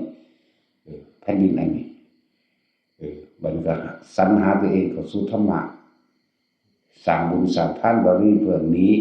ออกจากวัฏสงสารอันนี้นั่นแหละเว้ยเกิดเป็นหยังก็สร้างเกิดมาหากินซ้ำตายเบิดนั่นแหละเป็นงัวก็หากินไปตายนั่นแหละเนาะเป็นคนก็หากินไปตายนั่นแหละจะสิยศถาบรรดาศักดิ์ยิ่งใหญ่เพียงใดก็สร้างยิ่งใหญ่ไปตายนั่นแหละทุกข์ก็ทุกข์ไปตายจนเป็นไปตายรวยก็รวยไปตายตายเบิดบ่มีหยังเกิดขึ้นแล้วสิบ่ตายแล้วที่เพิ่นลวกยอดนี่พวกเฮาสัพเพสัมมานังเป็นนิเวศายะบ่ควรยึดมั่นในสิ่งทั้งหลายทั้งปวงเนาะวิธีมันก็เพิ่นก็บอกศึกษาเอาตัวมักมีองค์8นี่หนทาง8อย่าง8สาย8ความคิดนี่เป็นหนทางสู่ความบริสุทธิ์หลุดพ้นเด้อใช่บ่ล่ะ1สัมมาทิฏฐิมีความเห็นตามความเป็นจริงได้มีสรุปบ่ล่ะสัมมาทิฏฐิสัมมาสังกัปโปดำริ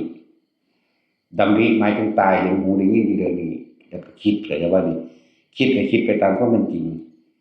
คนที่อยู่เหนือโลกได้แล้วเขาสิว่าเอาปัญหาของโลกเข้ามาใส่ใจเขาเด้เขาบ่แก้ปัญหาให้ไผเด้ก็อาๆไปนั่นซื่อก็แล้วเด้แต่คนในจริงใจในจริงใจเขาบ่นำเข้ามาเลยอยากว่าสัมมาวาจาก็เว้าดีขึ้นตัวเว้าเพียงสิเป็นประโยชน์สัมมาโตก็กระทำอะไรที่มันเป็นดีกุศลนั่นแหละอาชีวะก็ประกอบอาชีพโดยสุจริตทั้งสองโลกทั้งสองธรรมใช่บ่เข้าใจบ่บ่ขายเหล้าบ่ขายยา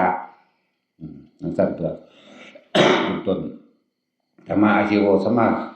วายโมก็เพียรพยายามประกอบโดยชอบโดยตามความเป็นจริงสัมมาสติ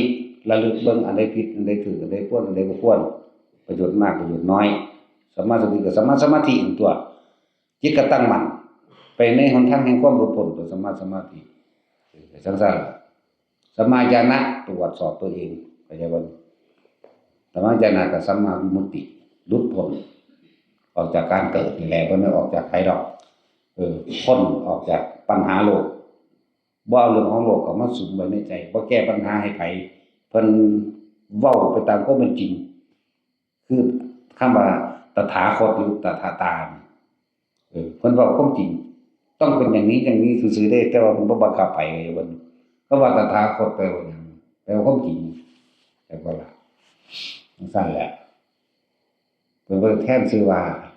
ชื่อของเพิ่นเองเพิ่นก็บ่เอิ้นว่าเราคือโคดมก็บ่ว่าเราคือสิทธัตถะเพิ่นก็บ่ว่าเพิ่นมีแต่แทนคำพระองค์เองว่าเราตถาคตเราผู้เป็นเช่นนั้นไม่เป็นอย่างอื่นโดยธรรมชาติเข้าใจบ่ล่ะและสวัสดีครับ